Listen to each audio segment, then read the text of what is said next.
말씀 읽겠습니다. 호세아서 3장 1절부터 5절까지 말씀입니다.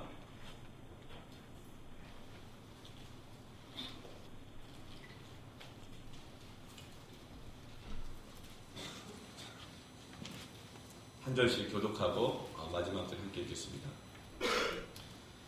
여호와께서 내게 이르시되 이스라엘 자손이 다른 신을 섬기고 건포도 과자를 즐길지라도 여호와가 그들을 사랑하나니 너는 또 가서 타인의 사랑을 받아 음녀가 된 그 여자를 사랑하라 하시기로.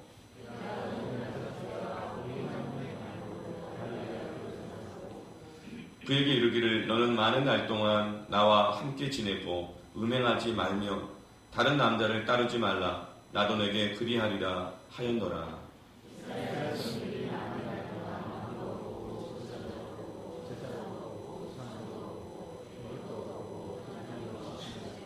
함께 있습니다. 그 후에 이스라엘 자손이 돌아와서 그들의 하나님 여호와와 그들의 왕 다윗을 찾고 마지막 날에는 여호와를 경외함으로 여호와와 그의 은총으로 나아가리라. 아멘. 사람과 사람 사이에 있어서 가장 중요한 게 무엇일까? 사람과 사람 사이를 가장 안전하고 사랑스럽게 하는 것은 그 사람과 그 사람 사이에 있는 신뢰입니다. 믿음입니다.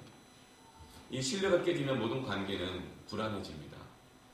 신뢰가 깨지면 모든 관계는 의심스러워지고 아주 힘이 듭니다. 그것은 하나님과 사람 사이의 관계에도 마찬가지예요. 신뢰가 가장 중요해요. 그것은 바로 믿음이라고 말합니다. 지금 온 국민이 대통령에게, 정치인들에게, 언론인들, 법조인들, 모든 지도자들에게 신뢰를 잃었다고 말합니다. 그래서 하야하라고도 말을 하고 당신은 자격이 없다고 말하기도 합니다. 신뢰를 잃으면 모든 것이 음모 같고 신뢰를 잃으면 모든 것이 짜고 치는 그런 고스톱 같게 느껴집니다. 그 음모론, 의심하게 되고 이처럼 신뢰가 무너지면 아무리 자리를 지키고 있어도 식물 대통령이 되고 그러면 나라가 위험해지는 것처럼 하나님과 우리 사람 사이에서도 신뢰가 무너지면 다른 모든 것들이 아무것도 아닌 것처럼 느껴져요. 무가치하게 느껴져요. 하나님과 나 사이에 신뢰가 무너지죠?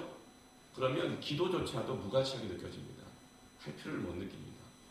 하나님을 향한 신뢰가 무너지면 교회도 굉장히 가치없어 보입니다. 그리고 교회 가는 것 의미 없어 보입니다. 신뢰가 무너진 관계는 공동체를 아주 위험하게 만듭니다. 부부간의 신뢰가 무너지면 가정이 아주 위태로워지죠. 선생님과 학생 간의 신뢰가 무너지면 학교가 아주 위험해집니다. 마찬가지입니다. 교회도 그렇고 가정도 그렇고 나라도 그래요. 21세기 교회연구소와 한국교회탐구센터가 성인 남녀 개신교 500명을 대상으로 해서 얼마 전에 설문조사하고 통계를 낸 것, 그저께 금요일날 그 통계조사를 발표했습니다. 그 설문조사의 제목은 뭐였냐면 지금 당신이 교회를 떠나고 싶은 의향이 있으십니까? 이 질문이었어요. 그런데 이 질문의 32.8%가 나는 지금 교회를 떠나고 싶은 의향이 있습니다라고 답을 했대요. 그리고 지금 현재 한국교회 성도가 한 800에서 900만 사이라고 하는데 그렇다면 적어도 약 300만 가까운 사람들이 지금 교회를 떠날 의향을 가진 채로 신앙생활을 하고 있다는 거예요. 원래 이 비율은 연말이 되면 더 높아진다고 합니다. 왜냐하면 여러 가지가 쌓여있기 때문에. 연말만 되면 그래요. 그 연말이 되면 철새가 둥지를 따르는 것처럼 철새 신자가 나온다고 그러잖아요. 근데 그 이유는 다양합니다. 연령별로도 다양해요. 교회 규모별로도 되게 다양하더라고요. 직분별로도 되게 다양해요. 그런 것을 볼 때 어떤 한 가지 이유가 어떤 절대적인 기준은 아니라는 것을 알 수가 있어요. 50명 미만의 교회는요, 헌금과 교회 봉사에 대한 부담 때문에 교회를 떠나는 비율이 가장 높다고 말합니다. 그리고 100명 미만의 교회는요, 두 가지 이유인데, 하나가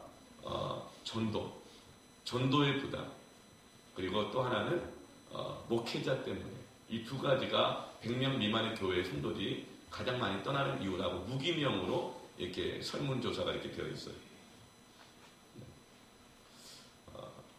이와 같이 교회 규모별로, 또 직분별로, 나이 연령대별로 겪는 어려움들이 굉장히 다양하기 때문에 이런 어떤 이유를 불문하고 현재 한국 교회를 떠나고 싶다. 이 교회를 떠나고 싶다는 것 안에는 뭐 교회를 옮기고 싶다. 아니면 교회를 아예 떠나고 싶다. 여러 가지 있을 수 있겠지만 그런 사람 지금 300만 명이 있다는 거예요. 그런데 지금까지 이렇게 교회를 떠났던 사람들, 우리 5천만 우리 대한민국 인구 중에 얼마나 될까요? 현재 한때 교회를 다녔으나 지금 교회를 아예 떠난 사람, 다른 교회를 옮겼거나 이런 우리도 감사하고 다행인데 그것도 아니고 아예 교회를 떠난 사람이 5천만 중에 1,500만 명입니다. 한때 교회를 다녔으나 지금 교회를 다니고 있는 분보다 한때 다녔으나 떠난 사람이 2배나 더 많다는 거예요. 그리고 현재 다니고 있는 분 중에서도 300만 명은 떠날 의향이 있는 이런 상황인 것입니다. 정말 아골골짜기와 같은 상황인 것이죠. 그런데 그 가운데 소망이 있는 것은 교회를 떠난 1,500만 명 중에 사람 중에서 1,000만 명은 정말 좋은 교회가 있다면 그리고 기회만 된다면 다시 교회를 나갈 의향, 그 목마름을 가지면서 살아가고 있다는 거예요. 하나님께서 아골 골짜기에서 소망의 문을 여신 줄 믿습니다. 어떻게 하면 이 영혼들이 돌아올까? 어떻게 하면 이 영혼들의 신앙을 회복할까? 어떻게 하면 신뢰가 무너지고 깨어지고 상처난 이 교회가 회복될까? 여러분, 그래서 우리가 이 케이크를 하는 것 아닙니까? 오늘 말씀 가운데 그 해답은 하나님의 사랑입니다. 하나님의 사랑이에요.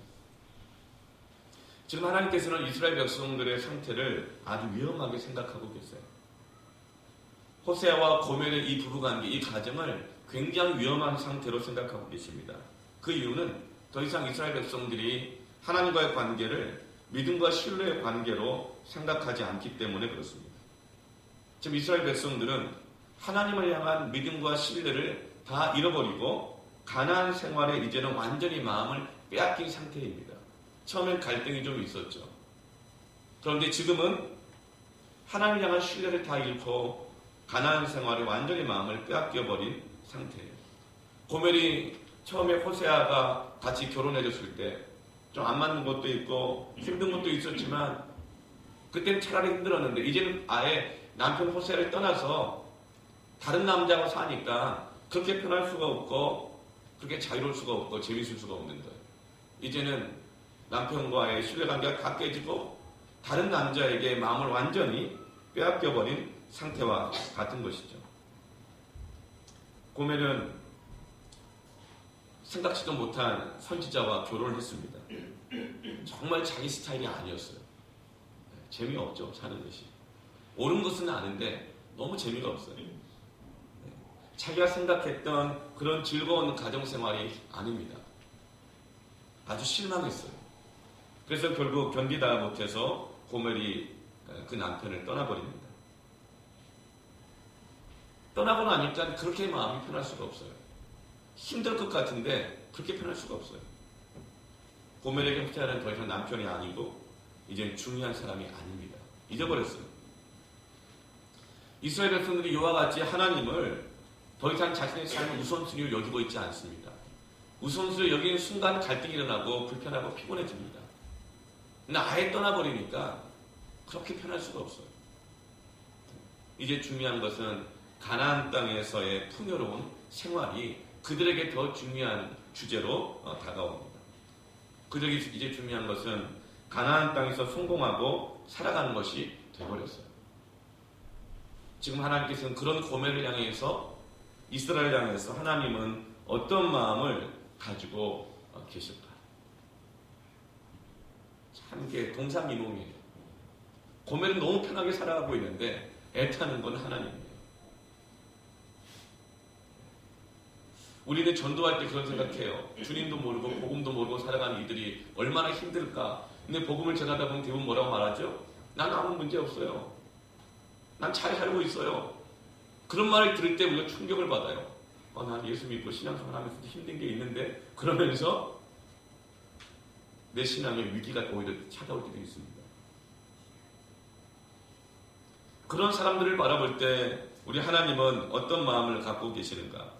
1절 말씀에 여호와께서 내게 이르시되 이스라엘 자손이 다른 신을 섬기고 건포도 과자를 즐길지라도 여호와가 그들을 어떻게 하나니?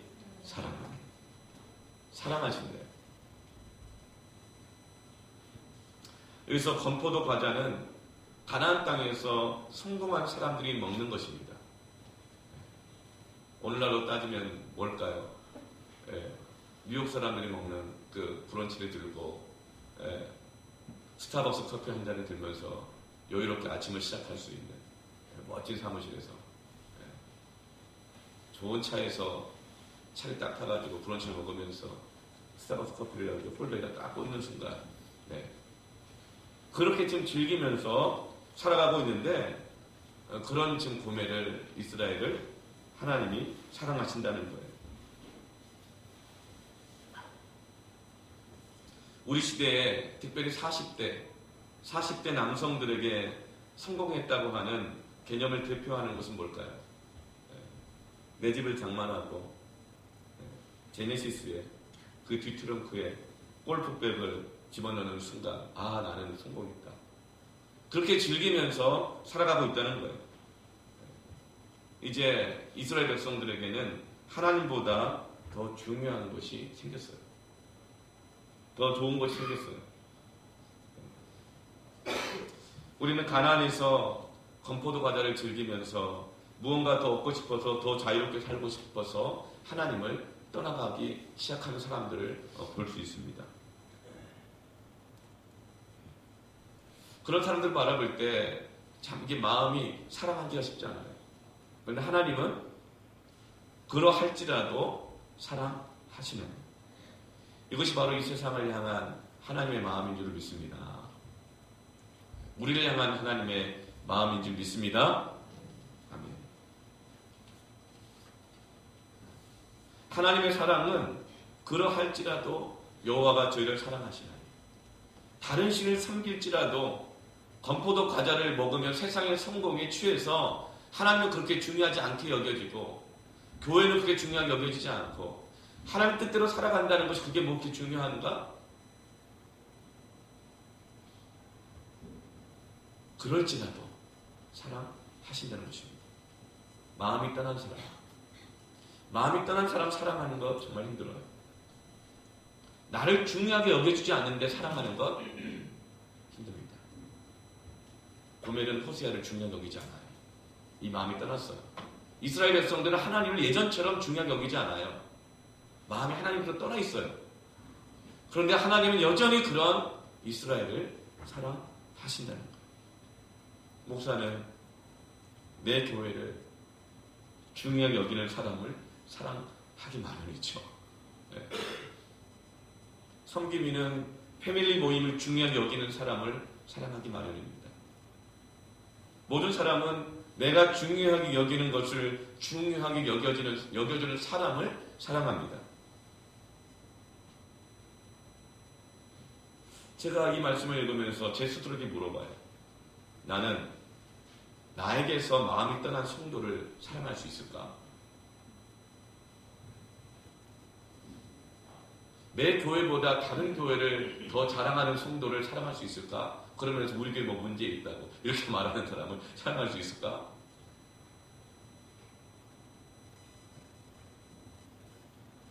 그런데 하나님은 마음이 떠나고 다른 신에게 마음을 주고 하나님을 중요하게 여기지 않고 있는 이스라엘 백성들을 사랑하나니 건포도 과자를 즐길지라도 여호와가 그들을 사랑하나니. 이것이 하나님이 이 세대를 또 우리를 사랑하시는 사랑이십니다. 우리는 누군가를 사랑할 때 어디까지 사랑할 수 있을까? 어디까지 사랑해야 되나? 누구까지 사랑해야 되나? 이런 고민할 때가 많아요. 하나님의 사랑은 어디까지일까? 요한복음 13장 1절 말씀을 보면 6월절 전에 예수께서 자기가 세상을 떠나 아버지께로 돌아가실 때가 이른 줄 아시고 세상에 있는 자기 사람들을 사랑하시되 끝까지 사랑하십니다. 끝까지 사랑하십니다. 세상에 있는 자기 사람들을 사랑하시되 세상 속에서 살아가고 있는 자기 사람들을 사랑하시는데 끝까지 사랑하신 거예요. 근데 이 제자들이 세상 속에서 어떻게 살아가고 있는가? 2절 말씀에 마귀가 벌써 시몬의 아들 가룟 유다의 마음에 예수를 팔려는 생각을 넣었더라.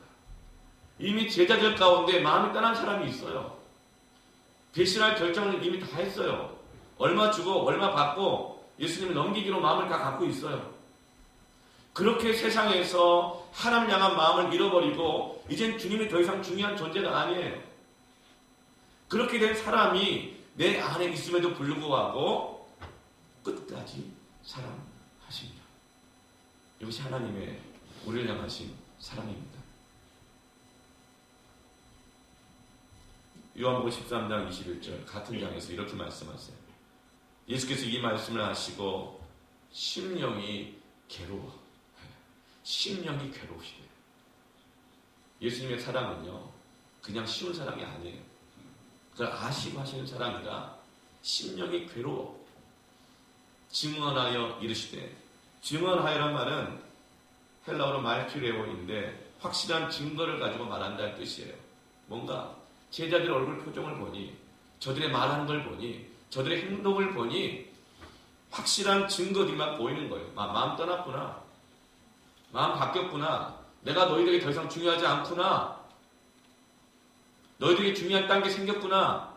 그 확실한 증거가 눈에 계속 보이니까 심령이 괴로워 증언하여 이르시되, 내가 진실로 진실로 너희에게 이르노니 너희 중 하나가 나를 팔리라 하시니. 제자들이 서로 보면 누구에게 대하여 말씀하시는지 의심하다. 이런 상황에서 예수님이 제자들을 끝까지 사랑하셨대요. 왜요? 더 이상 예수님이 중요하지 않으면, 마음이 떠나 있으면 가장 위험한 상황이기 때문일 거예요. 아픈 자녀 끝까지 사랑하시는 것, 그것이 주님의 사랑이십니다. 하나님은 이스라엘이 다른 신을 섬기고 마음 떠났다 할지라도, 건포도 과자를 즐길지라도 사랑하십니다. 이 사랑만이 주님을 떠난 세상을 돌이킬 수 있는 줄로 믿습니다. 우리는요, 나 중요하게 여겨주는 사람만 사랑해요. 내가 나를 중요하게 여기는 그만큼 나를 중요하게 여기지 않고 조금만 부족해도 우리는 화가 나고 불평하고 원망합니다. 내가 중요한 모임에 그 사람이 와줘야 되는데 안 와주면 그 사람 사랑하기 너무 어려워요. 그런데 그럴지라도 사랑하는 그 사랑이 있을 때 들나귀가 주께로 돌아오는 줄 믿습니다. 그 사랑이 필요하다. 그 사랑. 잘 사람은 그 사랑을 목말라 하면서 오늘도 여기를 저기를 찾아다니고 또 돌아다니는 것이죠. 여러분, 우리가 주님의 살과 피를 먹고 마신 우리가 그 사랑의 증거자들이 되기를 축원합니다. 오늘 초대되는 VIP들에게 우리 케이크 주님의 그 사랑을 전해주기를 축복합니다. 그것이 소망이고 그것이 이 시대의 답입니다. 마음 떠난 자들 향한 답입니다. 그들의 마음을 설득하고 그들의 마음을 위로하고 그들의 마음을 살리는 것은 바로 이 하나님의 사랑입니다. 그렇다면 하나님께서 이스라엘 백성들이 우상을 숭배하든 세상의 건포도 과자를 사랑하고 즐기든 전혀 상관하지 않고 무조건 사랑한다는 뜻일까요? 그렇지 않습니다. 하나님께서 지금까지 뭐라고 말씀하셨죠?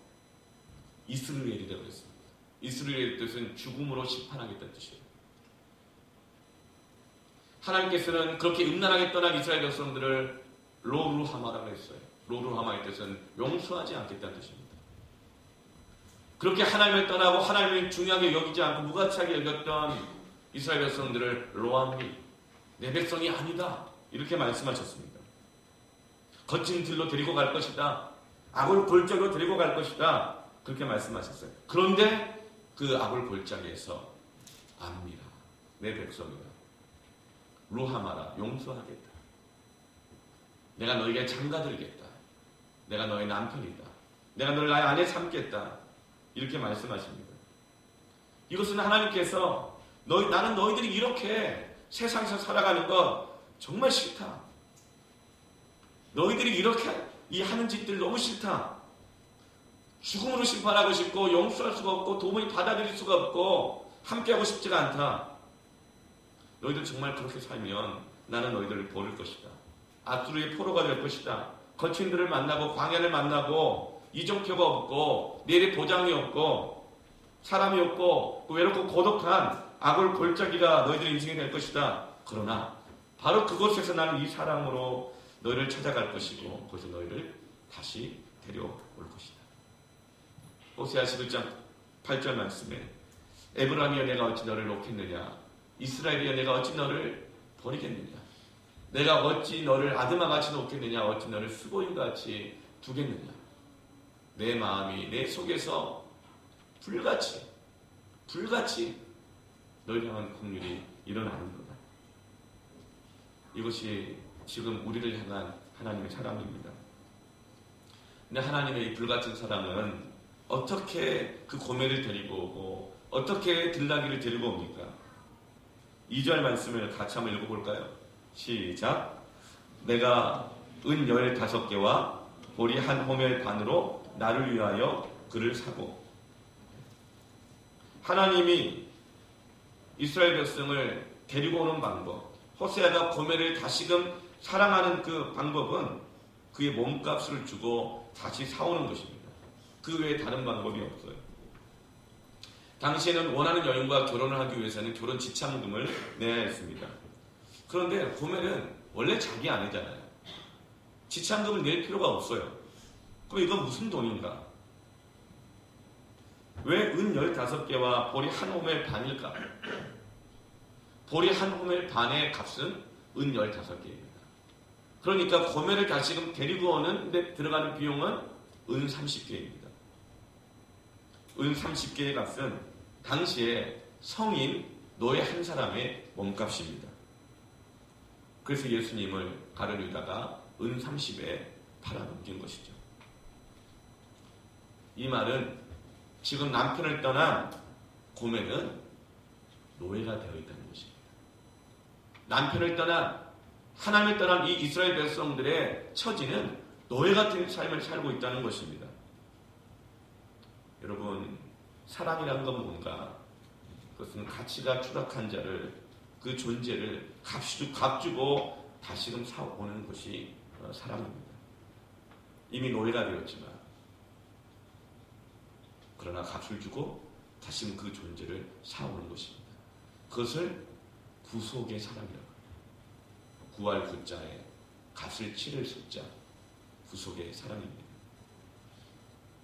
죄의 종노릇하며 살아가는 나를 위해서, 전혀 구원할 만한 가치가 없는 나를 위해 주님이 십자가에서 피를 흘리시고 내 죄값을 내가 대신 죽어야 하는데, 내가 있어야 될 그 사망의 자리에 주님이 십자가에서 은 30개에 팔려 그 대신 값을 치르신 것, 그 구속의 사랑이 나를 구원한 것입니다. 사랑은 값을 치르는 거예요. 오늘 이 케이크 구속의 사랑이 되기를 축복합니다. 여러분, 사랑에는 절대로 공짜가 없습니다. 왜냐하면 사랑은 너무나도 소중한 것이기 때문에 그래요. 여러분, 공짜 중에 가치 있는 것이 있을까요? 공짜 중에는요, 가치 있는 것이 없습니다. 정말 가치 있는 것들은 다 값을 지불하는 것들입니다. 사람들은 쉽게 얻을 수 있는 것은 가치 있게 여기지 않아요. 쉽게 우선순위에서 밀려가는 것은 내가 가치 있게 여기지 않기 때문에 그렇습니다.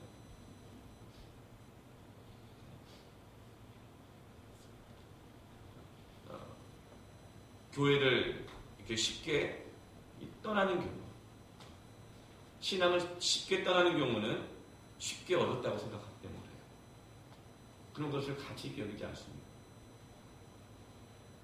누가 마트 시식코너에 올라오는 빵, 소시지 이런 거를 가치 있게 여기겠습니까? 쉽게 얻을 수 있는 건데.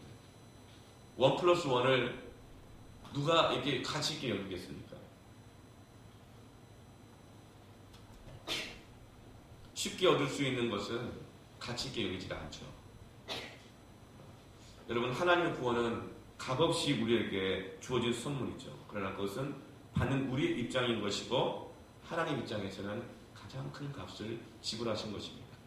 아들을 지불하셨죠.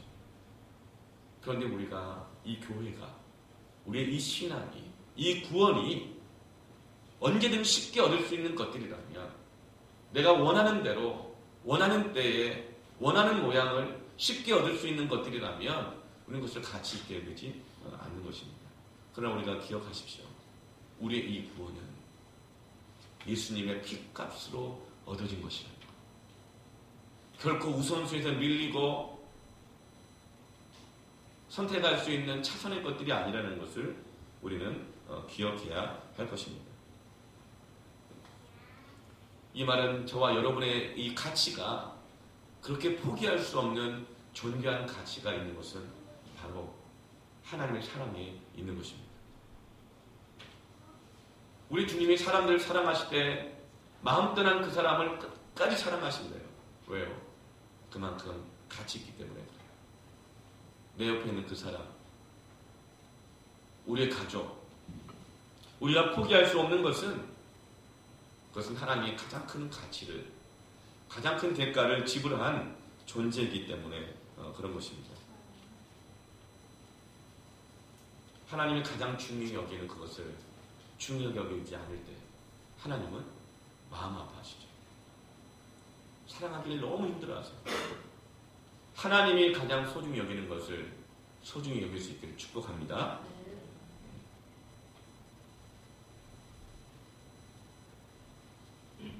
사랑하는 춤춘 남녀들을 보면요, 재밌는 모양을 보게 돼요. 지하철 여기 가보면 여자 화장실 앞에서 여자 가방을 들고 있는 남자는 100% 사랑하는 여인이 화장실에 들어가 있는 것입니다.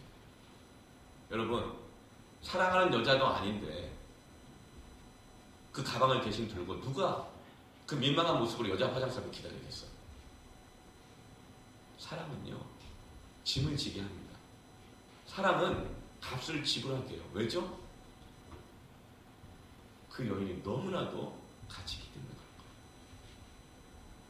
주님께서 우리의 죄의 짐을 다 져주신 이유는 우리를 사랑하시기 때문입니다. 하나님이 예수님을 대속의 값으로 지불하신 이유는 그만큼 우리를 포기할 수 없는 사랑으로, 그 자녀로 여기시기 때문이신 것이죠. 구속하시는 하나님의 사랑은 계산하여 값을 치러주시는 사랑입니다. 우리도 사랑을 할 때는 값을 지불하거나 희생하거나 또 헌신을 할 때는 계산을 합니다. 어떤 계산을 합니까? 사랑할 만한 가치가 있을까? 내 시간을 줄 만한 가치가 있을까? 내가 물질을 쓸 만한 가치가 있을까? 그 계산을 합니다. 경매를 할 때 누가 그 물건을 얻죠? 최고가를 계산하여 내는 사람이 그 물건을 얻습니다. 자기가 중요하게 여기는 그 선을 넘어버리면 절대 그 값을 치르질 않아요. 그 물건을 포기해버려요. 내가 포기하는 그 선, 값을 치르지 않는 선이 내가 그것을 중요하게 여기는 그 정도인 거예요. 주님은 우리를 위해서 자신의 몸을 버리셨어요. 왜죠? 주님은 자기보다 우리를 더 사랑하시기 때문인 것입니다.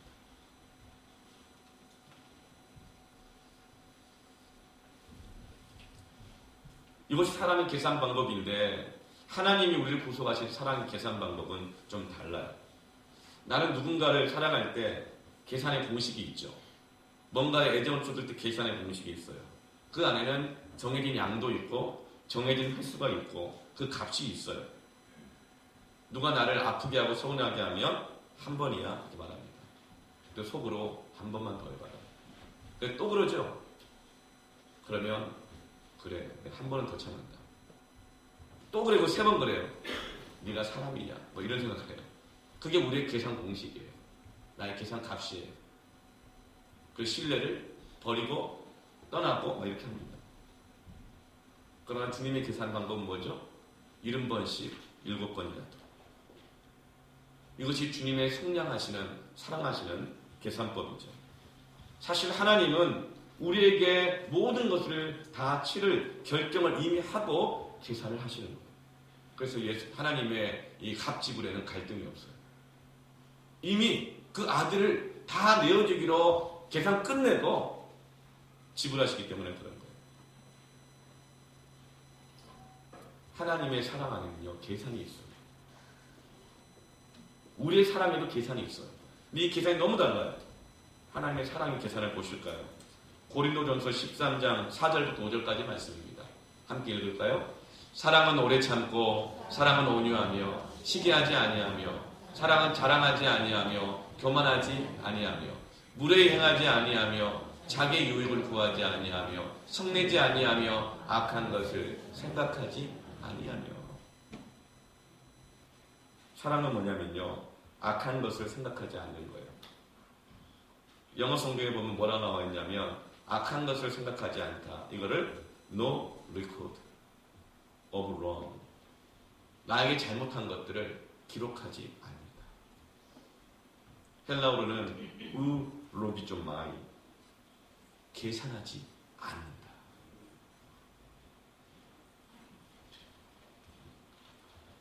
악한 것을 계산하고 기록하지 않는다는 거예요. 사람들은요 계산이 딱 떨어져요. 계산이 딱 떨어지면 가치가 매겨지고 그 다음에 어떻게 하죠? 더 안 참아요. 사람은 그래서 온유함이라고 하는 거예요. 사람은 계속 계산하니까 시기가 일어나는 거예요. 비교가 일어나는 거죠. 왜 나한테 이렇게 해? 저 사람들은 저렇게 하는데 그게 사람이 계산하는 거예요. 근데 하나님은 그렇게 계산 안 하신다는 거예요. 사람은 계속 비교하기 때문에 그 계산으로 자꾸 자랑하게 돼요. 나 이런 사람이야. 나 이런 사람이야.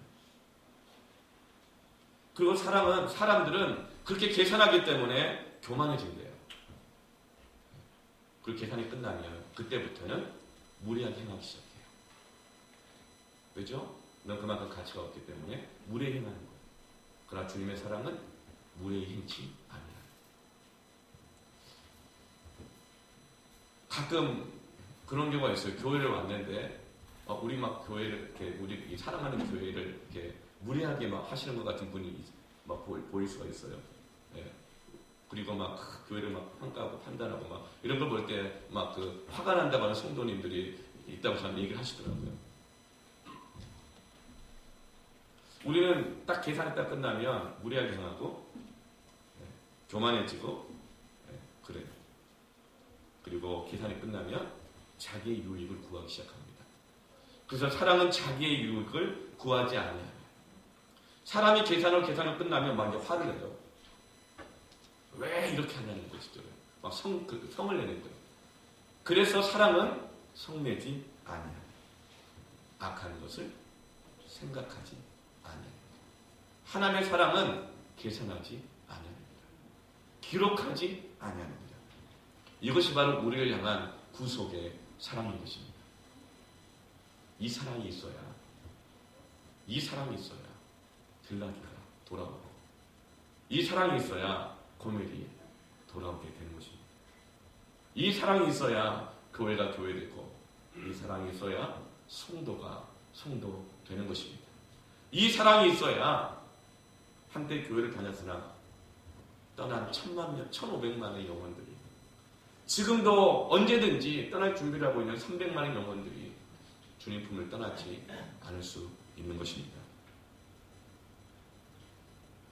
우리는 사랑을 해도 계산하기 하기가 쉽습니다. 아들 다 키우고 대학만 보내봐. 당신 힘없고 늙어지기만 해봐. 복수할 거야. 계산하고 있어. 네가 늘 잘 나갈 줄 알아? 너도 힘들 때가 있을 거야. 그때 내가 복수할 거야. 지금 내가 힘드니까 네 곁에 있지만 내가 원한 것을 얻기만 해봐. 내가 그때 너를 떠나줄 거야. 이것이 사람이 계산하는 사랑입니다. 그런 하나님의 사랑은 정말 3절 말씀에, 호세아서 3장 3절에 그의 길을 이루기를 너는 많은 날 동안 나와 함께 지내고 음행하지 말며 다른 남자를 따르지 말라. 나도 내게 그리하리라 하였노라. 이 말씀을 볼 때 호세아의 사랑은 쇼가 아닌 걸 알 수 있어요. 뭐라고 말하죠? 많은 날 동안 나와 함께 지내고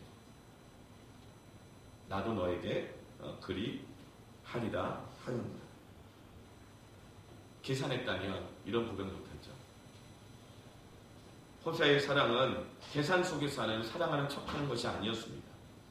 하나님이 이렇게 우리를 사랑하십니다. 요한복음 13장 34절 35절 말씀을 같이 읽을까요? 새 계명을 너희에게 주노니 서로 사랑하라. 내가 너희를 사랑한 것 같이 너희도 서로 사랑하라. 너희가 서로 사랑하면 이로써 모든 사람이 너희가 내 제자인 줄 알리라. 아멘. 이 구속의 사랑으로 세상을 향하여 나아갑시다. 이 구속의 사랑을 가지고 사랑하는 상처받은 내 가족에게 나아가시길 바랍니다. 이 구속의 사랑을 가지고 상처받은 이 교회, 이 세상 속에 나아가 사랑하고 섬기기를 축원합니다. 아멘. 예수를 믿으나 상처받은 영혼들이 너무 많아요. 예수를 믿으나 상처받은 교회가 너무나 많아요. 저는 이런 마음도 듭니다. 우리 교회가 더 많이 부흥했으면 좋겠어요. 그래서 상처받은 교회, 힘든 교회 좀 가서 구속의 사랑으로 계산 없이 좀 섬기러 오라고 이렇게 얘기해주고 싶어요. 그럴 수 있으면 좋겠어요. 제가 청년 사역을 할 때 정말 마음과 정말 모든 걸 다 주면서 섬겼던 한 자매가 어떤 개척교회를 개척하면서 따라 나갔어요. 그래서 그 교회가 많이 성장을 했습니다. 많이 성장을 했어요. 그런데 어느 날 저를 찾아왔어요. 그러면서 목사님 교회로 오고 싶다는 거예요. 그러냐? 왜 그러냐고 얘기를 쭉 들어보니까 이 신뢰관계가 무너진 거예요.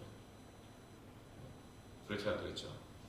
그 자매의 이름은 말할 수가 없고 아시는 분들이 있기 때문에 제가 그랬어요. 야, 너 그때 그 교회에 네가 도움되려고 간 게 아니라 너 성도로 간 거 아니냐? 그리고 내가 너 그때 기도해줄 때 그랬잖아. 가서 뼈를 묻으라고. 그랬더니 이제 그 자매가 아니 목사님 좋아서 오겠다는 건데 왜 그러시냐고 해서 야, 너 그 교회 성도야. 그 교회로 돌아가라 했어요. 그런데 그 교회로 돌아가지 않고 다른 교회를 다니고 있는 한번 뭐 어려움이 있었던 것 같아요. 여러분 우리가 정말 더 교회가 성장하고 은혜가 풍성해야 될 이유가 있습니다.